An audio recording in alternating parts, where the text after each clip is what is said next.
Hey guys, welcome to the Beware the Moon podcast. My name is Hannah, and I am going to be reviewing Halloween Ends today, which came out just a couple of days ago. The year is 2022.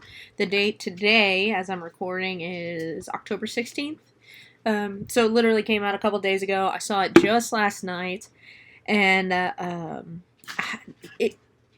there's a lot of split reviews, I'll say, from audience members as far as what I'm seeing on Twitter. I didn't check Rotten Tomatoes. Probably should, but I'm not going to. Just because I've seen so many strong takes on Twitter, and I follow quite a few horror accounts on my personal, follow quite a few on my Beware the Moon podcast, and just seeing all of the responses to this movie have me just frustrated, I guess I could say, very fairly. So I think a big issue with these movies, and this has always been the issue in essence, is people think Halloween is the Michael Myers movies. And in a sense, this is true, right? Like, they did Halloween, that had Michael Myers in it, the original. They did Halloween 2, also had Michael Myers in it. Then Halloween 4, and so on and so forth, and the remakes, and these ones. However, that was not John Carpenter's original vision. John Carpenter's original vision for this series was that each Halloween movie would be about a different town, a different series of murders, different stakes, different facets of Halloween. So that's why, if you're not a Halloween fan, and you've only seen the original, and then you saw maybe the Rob Zombie ones, and that's how you got into it, and those are what you like. Or maybe you saw the original, and then you saw Halloween 2018, and that's how you got into Halloween, and those are what you like. It's totally understandable that that's where your mindset would be, is, oh, these are Michael Myers movies. But that is not the case from John Carpenter's point of view. So John Carpenter and Deborah Hill, their original intent for these movies, like I said, different killer every time. What happened was people liked Michael Myers so much that they asked for another Michael Myers movie. And John Carpenter was like, listen, we already got greenlit to do another Halloween movie. I want to do my thing. And they were like, but we'll throw more money at you if you make it about Michael Myers. So he said fine. In his words, he, broke out the beer and just got writing. And in his words, he did not like the script. That's not what he wanted to do. Was not very strongly, he wasn't passionate about it, is the thing. He just it wasn't his deal. He didn't want another Michael Myers movie per se. He wanted another Halloween movie. He wanted to write Season of the Witch, but that's not what he did, because they were like, we're not going to give you that, we want this. So he said, if I do this for you, are you going to let me have my thing? And they said, sure. The studio was like, fine. So he was like, cool. So he's just slogged through it, buckled down, did what he had to do to get the movie he wanted made, which was put out Halloween 2, and it went out, people loved it, they greenlit him for Halloween 3, Season of the Witch happened. For a lot of people, Season of the Witch gets skipped, even on television. So if you're having a Halloween marathon on television, they usually skip Season of the Witch, because it's not about Michael Myers. Halloween 3 is about these masks that are going out to children, and this annoying little jingle, 3 more days till Halloween, Halloween, Halloween, at Silver Shamrock. It's about the Silver Shamrock Company throwing out these masks. Also, you're welcome for my singing. It's absolutely atrocious. I'm so sorry. I don't know what came over me. Anyway, it's about these masks that are going out, and then on Halloween night, the TV broadcast signal makes them explode with witchcraft, I guess would be the best way to verbalize it. And, snakes and spiders just, blow up inside these masks and murder these kids. So, the main character, he figures this out. He's trying to stop it, and it's a great performance by seasoned horror star Tom Atkins. I mean, he's been in so many just classic cult horror movies, including this one. Um, and it's a good movie. It's a fun movie. It's a great watch, but it doesn't have Michael Myers in it. And that was people's issue with it. People revolted. They were like, no. And that's when John Carpenter was like, fuck it, my hands are clean. I don't want anything to do with this anymore. This is not what I had intended for this series. And that sucks for him. John Carpenter, he's a prolific director. I mean, he did Halloween, he did The Fog, he did Escape from New York, he did, oh man, just so many good things. The Thing. I mean, one of the best Easter eggs of the film is that in the cold open, that's what Corey is watching with the kiddies babysitting, is they're watching John Carpenter's The Thing. And John Carpenter has gotten so much shit as a director and a writer because of his works. And it sucks because they're classics now. Like, they're classics. In the Mouth of Madness, cult classic, amazing movie. The Thing, cult classic, amazing movie, heavily shitted on when it first came out. I mean, John Carpenter has some of the best directorial skills, some of the coolest writing, and yet he always gets shafted like this. And I don't understand why, because if we would let the guy just do what he wants to do, we would get some serious killer movies, like amazing, incredible movies, and we don't. Instead, we do what people are doing online right now and going, this movie didn't have enough of this, and I'm upset by that. And the this, in this case, is Michael Myers.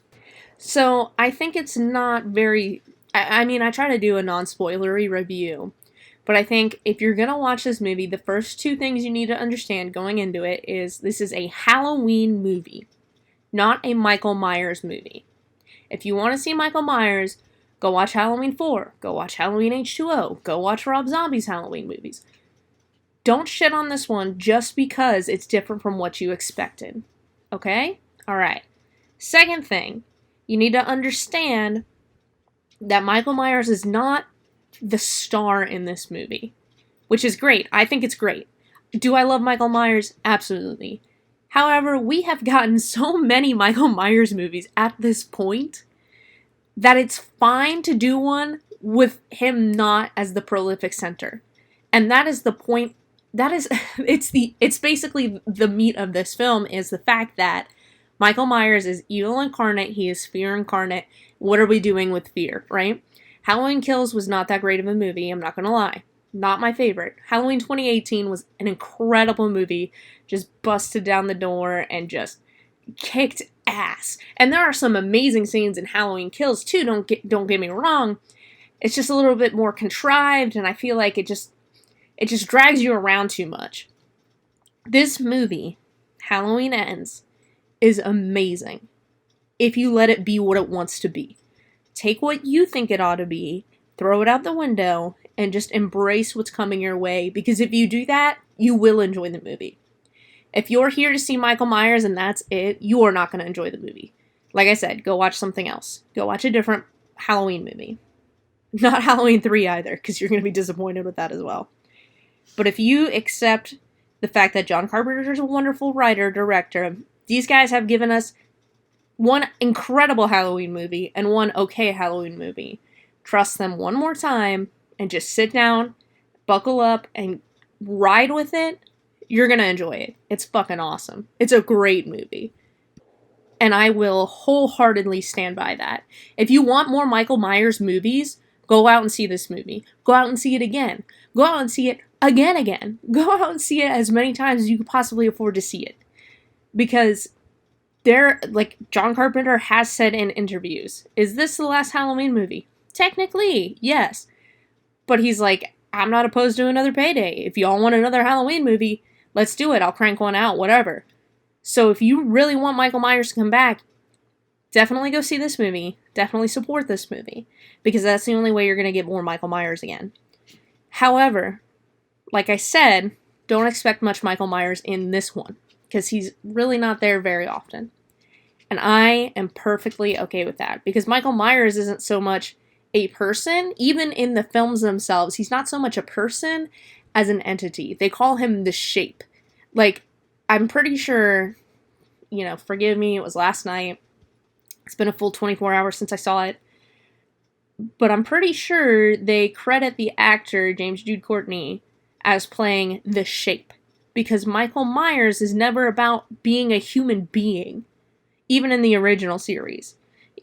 He's not a human being so much as he is the Shape, so much as he is an entity, so much as he is the physical form of evil. Once you accept that, this movie's going to be awesome for you. So all that out of the way, that's the spoiler-free review, is this movie kicks ass. Accept those two things, embrace it, and you're going to love it. If you can't do that, you don't want to do that, then don't go. I mean, I don't know what to tell you. If you can't hang with that for just one movie out of, 20... Hang on, let me look at the exact number. We have 13 Halloween movies, according to just my brief search on the internet.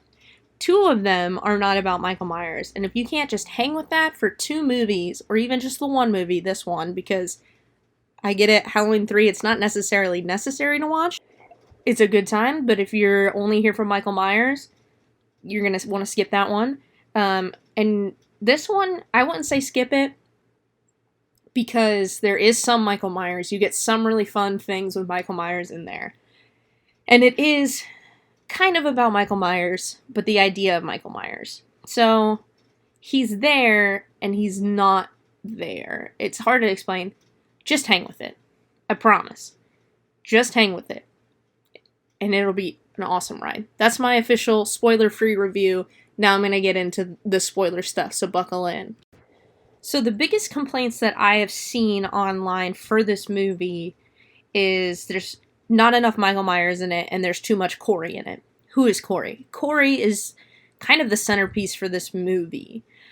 He gets added into the mix, and my personal take is he's a great addition. I think the actor, does an amazing job of just giving life to this poor character. Corey's character is so interesting to me. He is King Mom, I can fix him. Like you look at him, and if you're a female in the audience and you have that sort of thought of I can fix him, you're gonna have that times 50 with this guy. And if you don't, I don't know what's wrong with you, because he is the most sad little puppy dog of a human being that just gets shit on and shit on and shit on. And that's kind of the point of him, and kind of the point of this movie. The cold open is amazing. So the cold open is why this kid gets shit on. You see the year after Michael Myers' return, 2019, he accidentally on Halloween night kills a kid. And it is 100% an accident, a little bit the kid's fault, a little bit his fault. I mean, he lets his fear kind of overcome him, which is sort of the point of this movie, is what happens when you let fear overwhelm you, what happens when you personify fear. And that's, the motive of Corey. And not necessarily his personal motive, but from the writer's perspective, that's what he represents, and that's the driving force in him, is he has let fear overwhelm him, and he has let fear drive him. And not in the same way that Laurie did, and not in the same way that Karen did, which I think is an incredible and amazing thing to think about. And that's why I like these movies, because from a psychological standpoint, thematic standpoint, they're incredible. I absolutely adore that the writers took this, and instead of turning it into a Friday the 13th, which nothing's wrong with Friday the 13th, it just already exists, so I don't think we need a repeat of Friday the 13th. Let Friday the 13th do what it's doing. Let Halloween do what it's doing. And Halloween is not, we're just here for lots of crazy kills. You get lots of crazy kills, which, God bless, love that, thanks guys. But it's also here to say something thematically.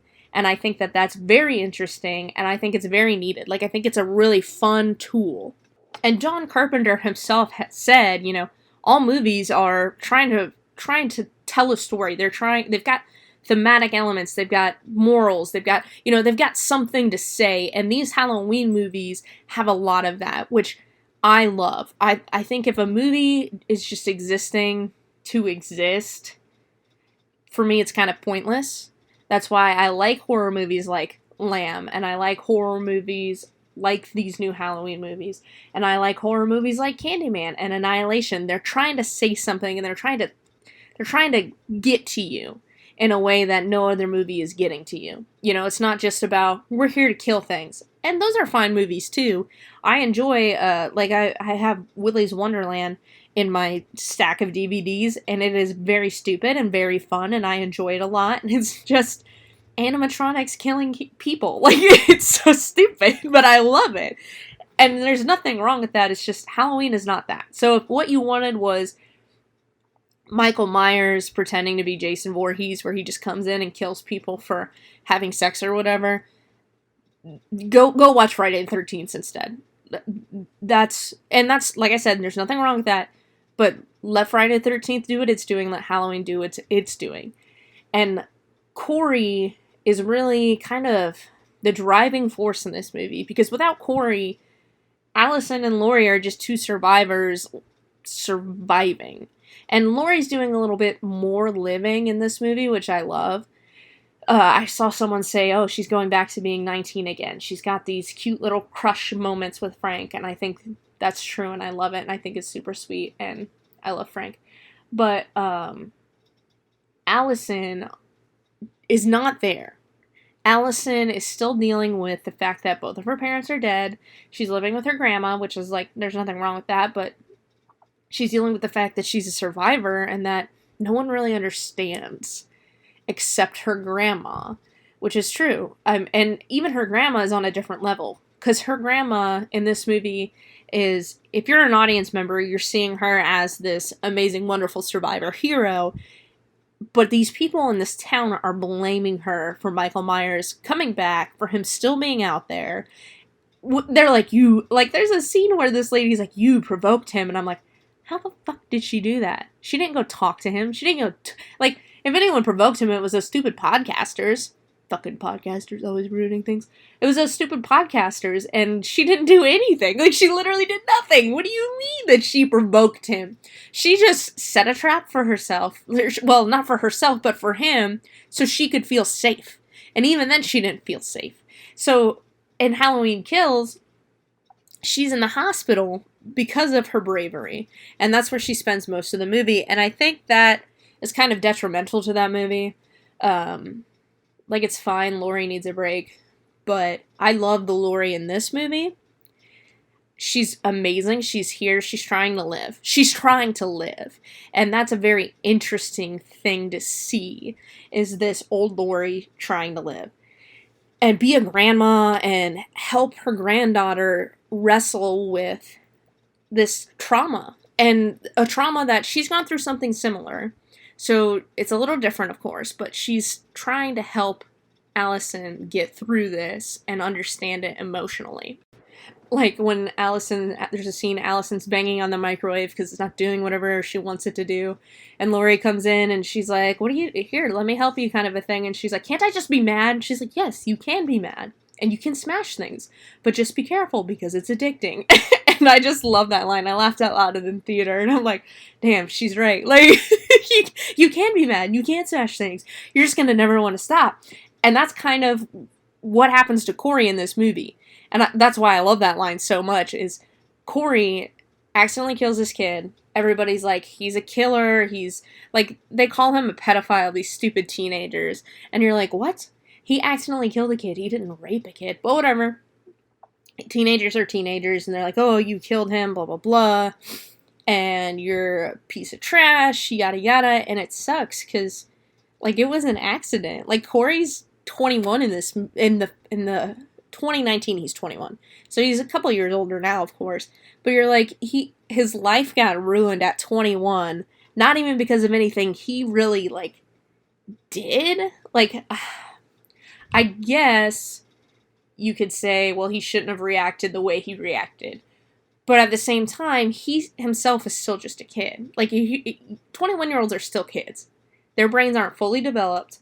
You're still going through a lot of things. You're still figuring out life. Like Allison said, when I look at you, I see someone who's just trying to figure it the fuck out. And that's so true. I think that's where everybody's at. Their whole life. They're just trying to figure things out.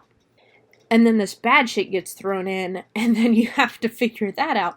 And it looks like Corey doesn't have a great home life. Like, his mom freaks me out.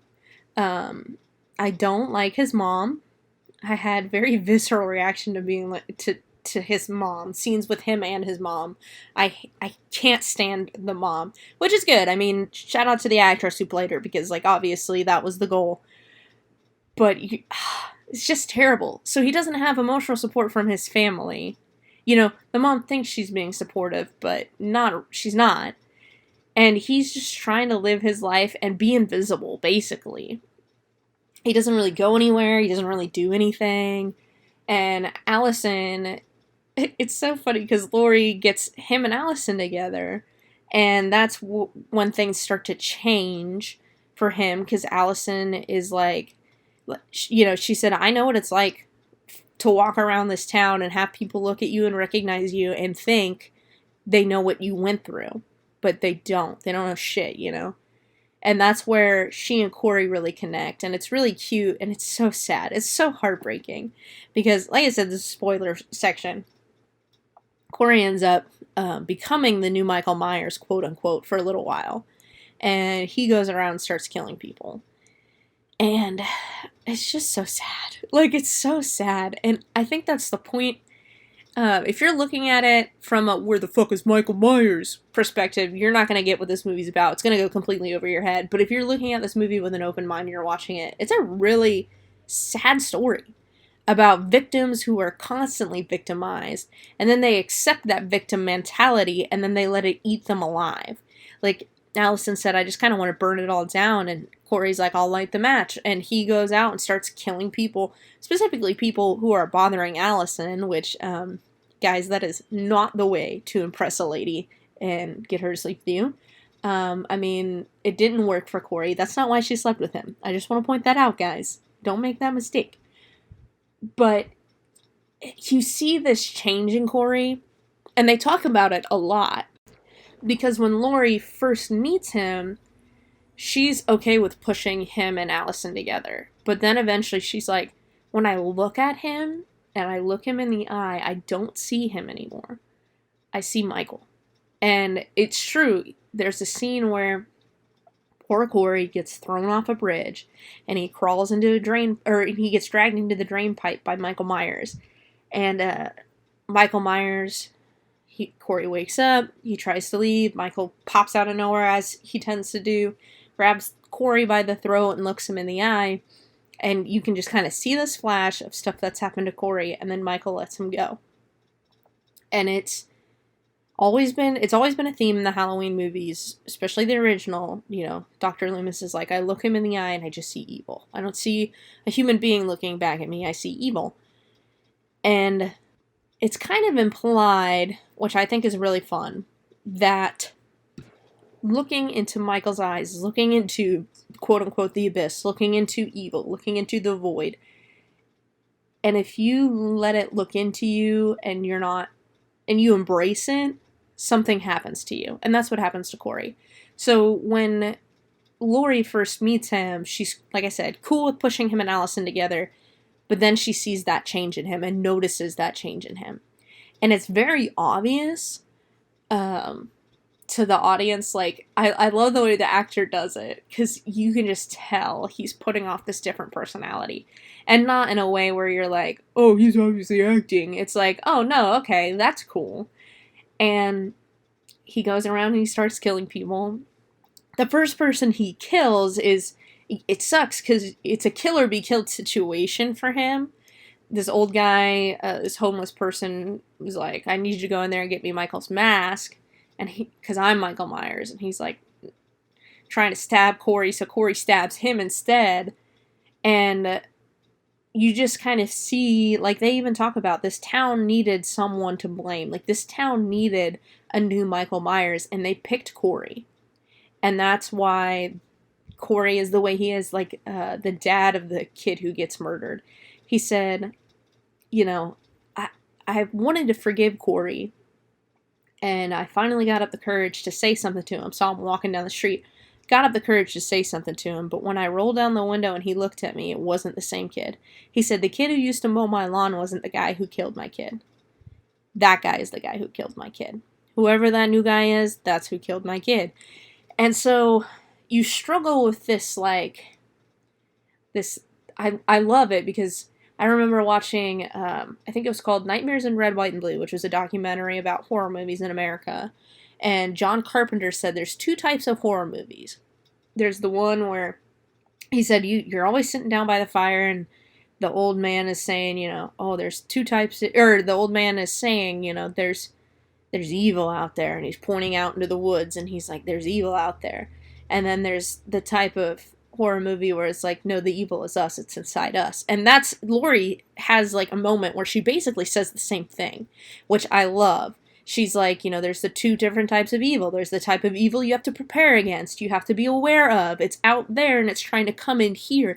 And then there's the evil that's inside of us. And that's the more dangerous of the two, because if we let it in and we let it control us, we become something different. And I love, that's what this whole new Halloween series is basically about, is what is fear, where does it come from, what happens when we let it inside, and how it manifests in our own lives. And you see it play out in the world.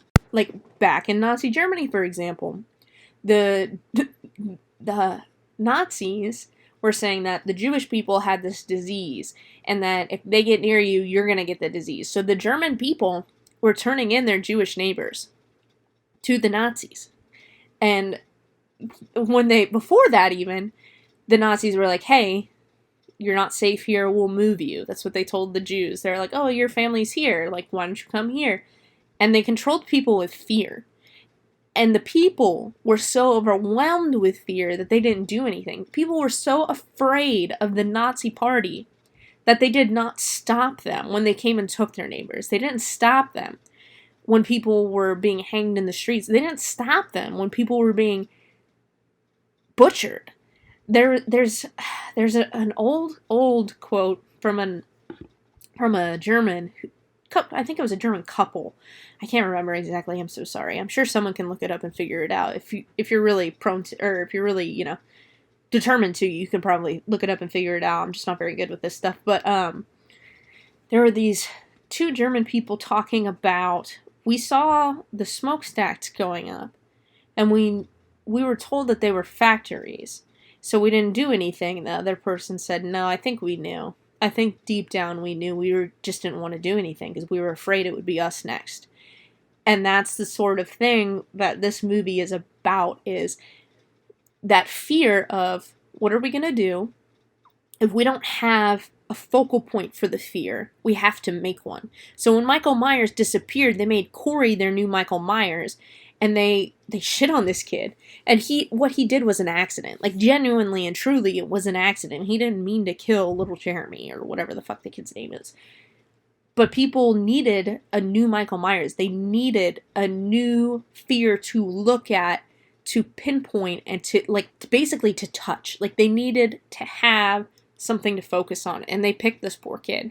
So at the end of the movie, when Laurie finally kills Michael, she's like, they're like, this isn't usually how we do things. Like, this isn't how it's done, because she's strapping him to the top of Allison's car, and the sheriff shows up, and he's like, it's how we do things tonight. These people in this town need closure. They need to see this. So they take Michael out to a metal grinder and throw his body in there and grind him up. And I think that's kind of the perfect ending if you want, like, a solid closure, just kind of tie everything together.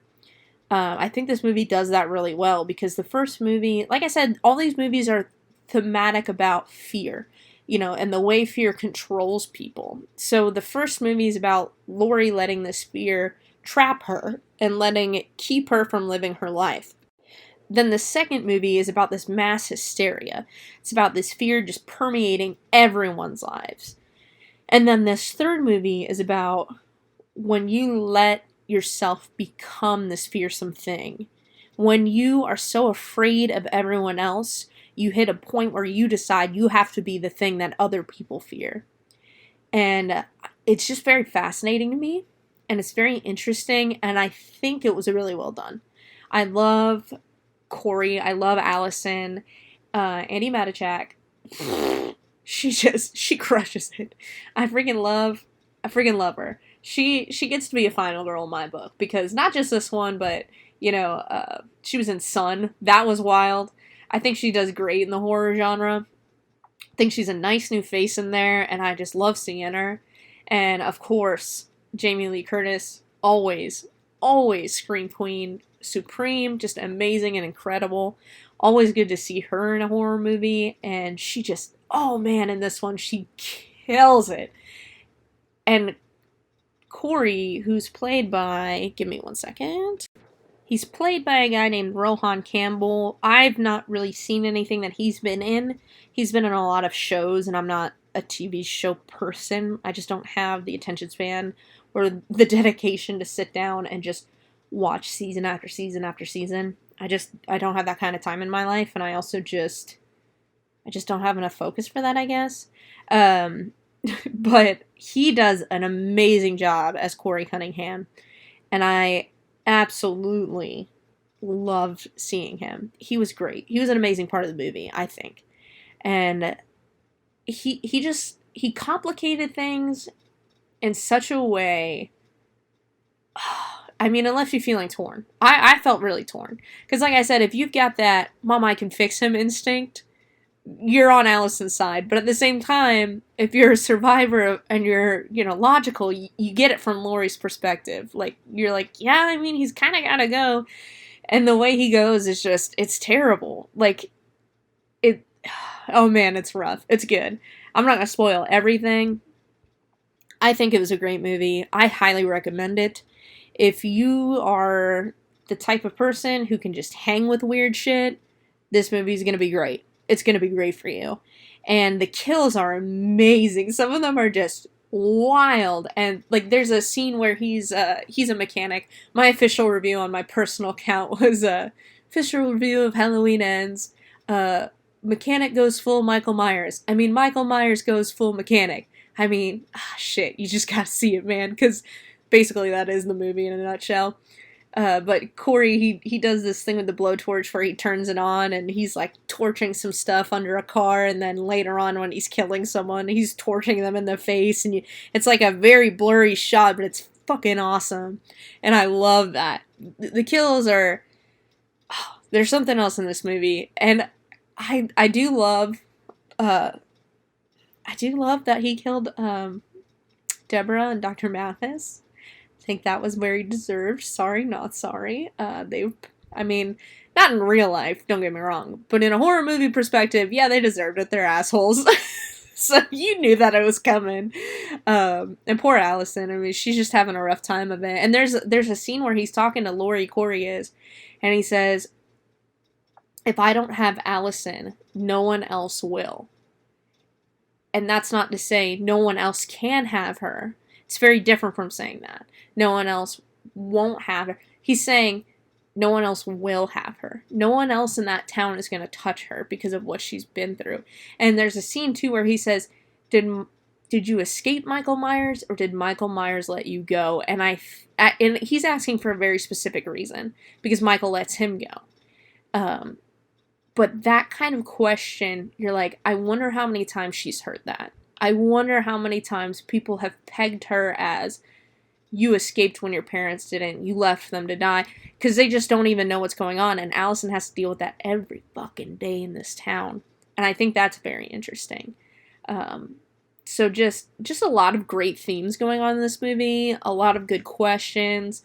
As a person who has PTSD and has survived certain things, this version of Halloween, starting with Halloween 2018, I like it very much. I identify with it on a personal level, and I think it's inventive, and it's trying to say things, and I love that.